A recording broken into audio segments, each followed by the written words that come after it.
The theory of welfare state typology: liberal welfare state, conservative union welfare state, social democratic welfare state. Hello. It's a social welfare study channel, Social Welfare Insight. This time, we're going to learn about the welfare state typology. The welfare state typology is Esping Henderson's theory.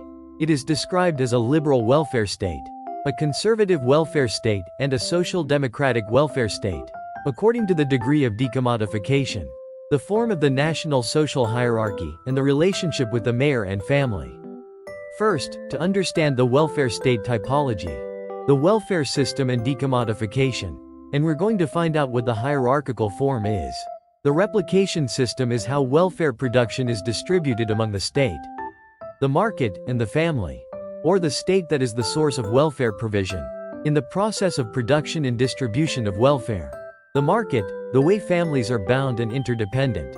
Decommodification refers to the degree to which an individual worker or his or her family can make a living without relying on the market.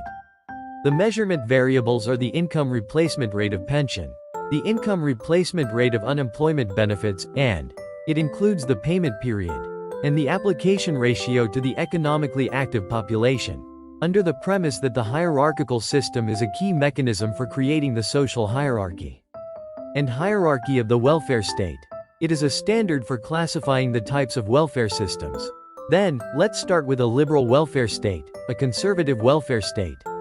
And let's find out the characteristics of the social democratic welfare state and the crisis and reorganization of the welfare state together.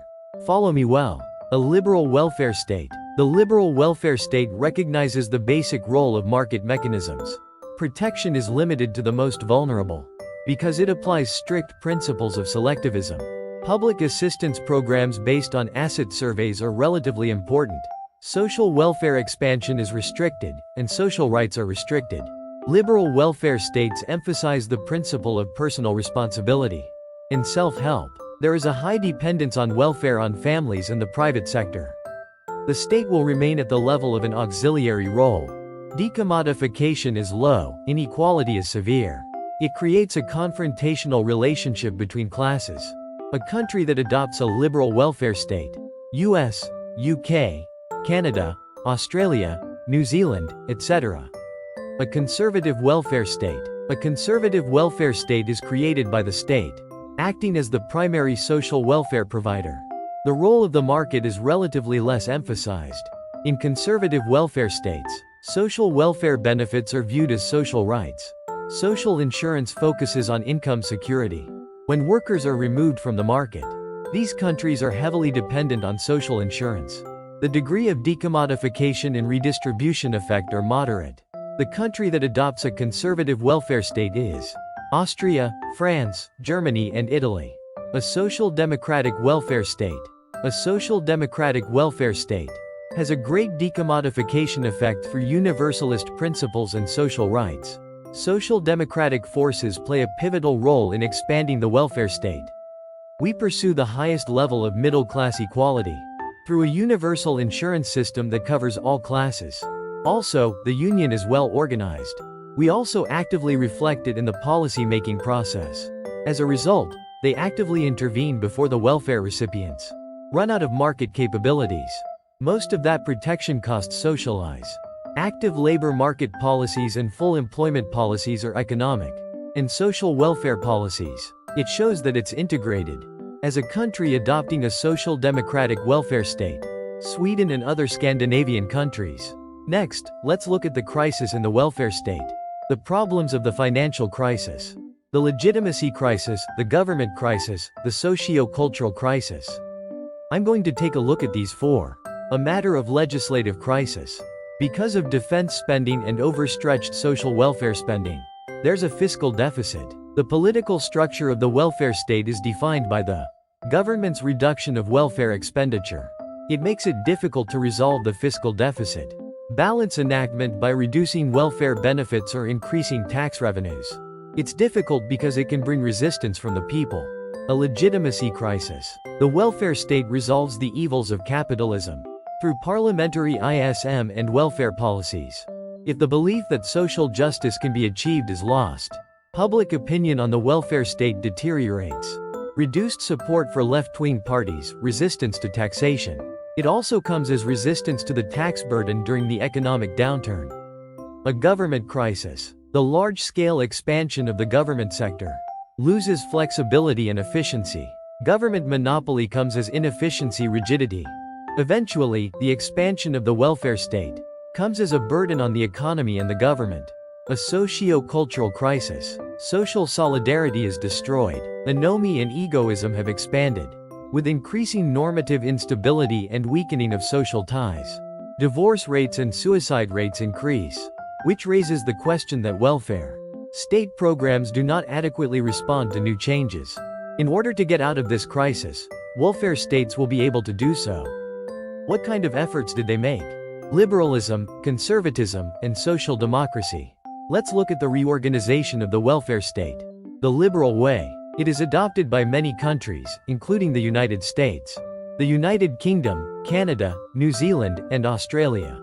In liberal welfare states, the labor market was flexible, based on employment growth through low wages to maintain full employment and sound finances. By reducing the social security tax, etc., production costs were reduced, and employment was increased accordingly, leading to a retreat in the social welfare system. These policies, designed to favor the employer's position, ended up increasing inequality and poverty. Jobs increased, but were mainly concentrated in the low-wage service sector. By mass production of working poor, low-wage, unsafe employment increased. As a result, the lower-wage labor market has developed higher income transfer programs, such as public assistance. That's why I asked for it. The conservative way. The conservative way of being a big European welfare state like Germany is by giving up full employment for the maintenance of sound finances and income equality. He sought a reduction in labor supply to ensure that relatively high wages are maintained, regardless of occupation or industry. Although the increase in income inequality could have been prevented, social insurance benefits are higher than contributions. The financial pressure on social insurance has intensified. The social democratic system. In social democratic welfare states like Sweden, Denmark, and Norway, while flexing the labor market to maintain full employment and income equality, he chose to minimize the retreat of the welfare system. First, the labor market is flexible for full employment, maximized private sector employment. It also increased public sector employment for groups that couldn't be employed by the private sector. For income equality, a generous social welfare system guaranteed relatively high benefits to the unemployed with lost income. By closing the wage gap by increasing public sector employment, we've curbed the rise in income inequality. This approach is likely to face a fiscal deficit. It has the advantage of maintaining a relatively strong orientation of social solidarity and equality. In this session, we're going to talk about Esping Henderson's welfare state typology. We had time to find out. You're a liberal, conservative, social, democratic welfare state. What kind of method did you like? The answer will inevitably depend on each person's circumstances and values. In order for us to live happily, I think social solidarity and equality are important, no matter how good the system is. With the role of politicians in charge of this, the role of the citizens will be very important. That's all for today. In the next session, we're going to learn about the process of social welfare policy. Thank you for watching.